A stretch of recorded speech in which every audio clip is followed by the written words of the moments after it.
শুধুই বলে যাবো চলে বাপের বাড়ি, ভাই না শুন মনে আর যতই করুক জারি জুড়ি, মিটবে ভালোবাসার খুলবো আদের বালু চুরি।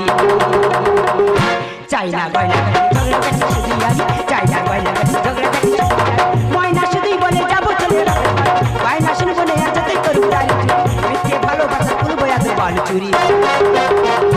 চাই না গয়না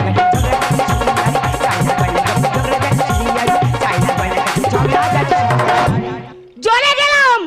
কি বলবো দিদি, তোমাদের তো স্বামী আছে আর আমার এক স্বামী, সে আমার স্বামী না আসামি আমি বুঝে উঠতে পারি। সবসময় সন্দেহ করবে, দিন রাত 24 ঘন্টা চোখে চোখে রেখে দিয়েছে। কোথায় যাই কি করি, যদি বাথরুমে যাই বাথরুমের গেট মনে বসে থাকে। ওই কিশোরী হলো ওই ইয়াম মেরে ফেলে দেবে, বাঁচাবে না। বাথরুমে ঢুকতে পারিনি, খুঁজে আসতেছে এই মানুষটা যারা কোথায় যাই গো। যখন রাত্রি নিঝুম নেই চোখে ঘুম, একলা শূন্য খাটে বউকে খুঁজে ঘুরছি আমি বালিশ নিয়ে হাতে।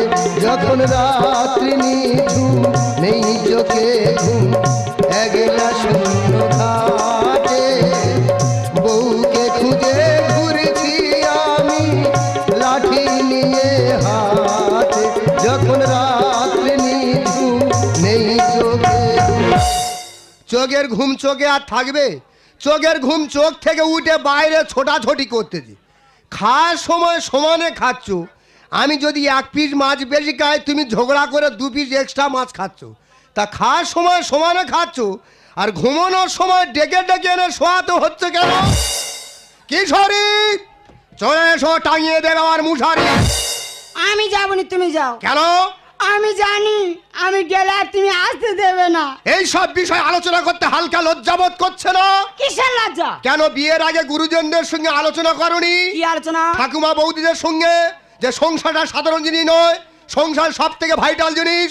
সংসার মানে শুধু খাওয়া দাওয়া নয়, এক্সট্রা কাজকর্ম থাকতে পারে, এক্সট্রা কাজ। সেগুলো আলোচনা করা সম্ভব নয়। তা তুমি যদি সন্দেহ করো আমাকে। আমি সন্দেহ করি? হ্যাঁ। তোমার ভুল ধারণা, আমি তোমাকে সন্দেহ করি না। না। সময় যেদিকে যাচ্ছে, সমাজ যেদিকে আগাচ্ছে, আমাকে সেই দিকে যেতে হচ্ছে।